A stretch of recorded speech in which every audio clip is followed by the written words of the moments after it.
Hi, my name's Mark, one of the pastors at Trillium. Imagine this scenario. You're at work, your manager, your boss comes to you and says, look, we've got this project we'd like you to lead.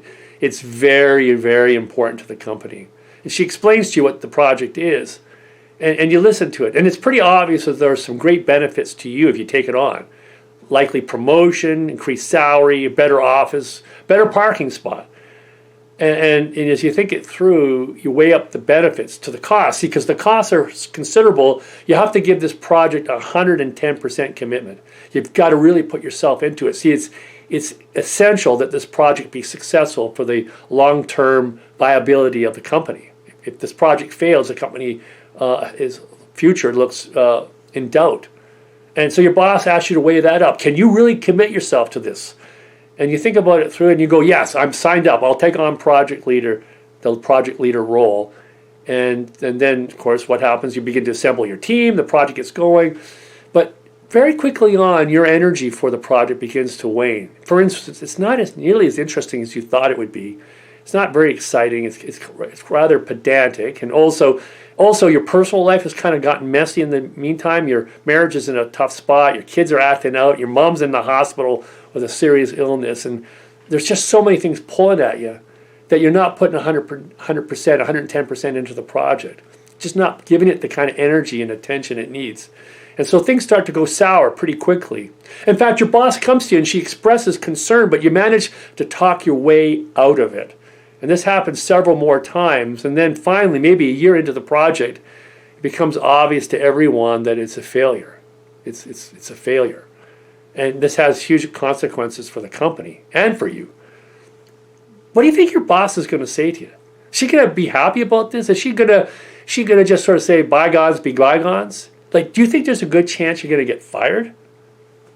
See, this is the scenario that happened between God and Israel in the Old Testament. God has this project, this super important project. God's looking for a representative that will reveal God to the world, the true nature of God to others, rooted in the law of love and mercy and peace.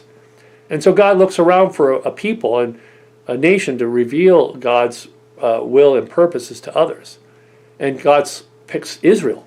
And so they enter into this covenant, to this promise, this relationship. And on the one hand, God makes a really simple promise to Israel. If you take this project on, I promise you that everything you touch will turn out good. The obligation of Israel is they have to commit themselves to be a holy people in order to reveal God as a holy God to others.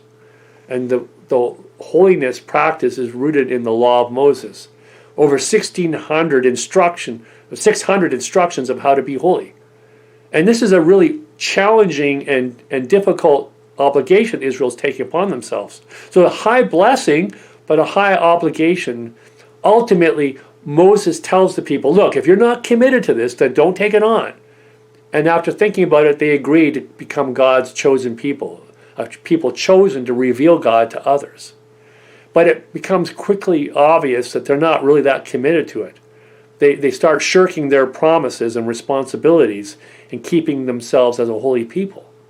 And it becomes pretty evident to God that this is going to become a real crisis. So God brings in consultants, like we call them prophets, to get the people back on track. And that seems to work for a little while, but then they get back to their old ways again, and they keep shirking their promises and responsibilities. The project is in peril. Until finally, one day, hundreds of years later, it becomes obvious that the project's failed. Israel cannot and never will be able to reveal God's perfect will of love and joy and peace to the world. And I think it's easy to explain. See, Israel dropped the ball over and over again on keeping their promises. And we know about the challenge of keeping promises. We make promises to God, we make promises to others, we make promises to ourselves that we keep dropping the ball on. And it's hard to keep promises. Making promises is easy. Keeping them is really hard. Knowing what to do does not help us keep the promises. Israel knew what it needed to do but kept dropping the ball. We often know what we need to do, but it doesn't get us to doing what it is we need to do. How to do what we need to do is the critical issue. God's mission didn't change. It's never changed. God is still looking for a holy people to reveal God to others. The means of accomplishing this has changed, though. You see, God starts over again, makes a promise, not with another tribe or nation, but with a person named Jesus, the Son of God, in fact. It makes a promise, and then God comes to live inside of Jesus, and that power of the Spirit to live inside of Jesus enables Jesus to carry forward the promises right to their logical and complete conclusion.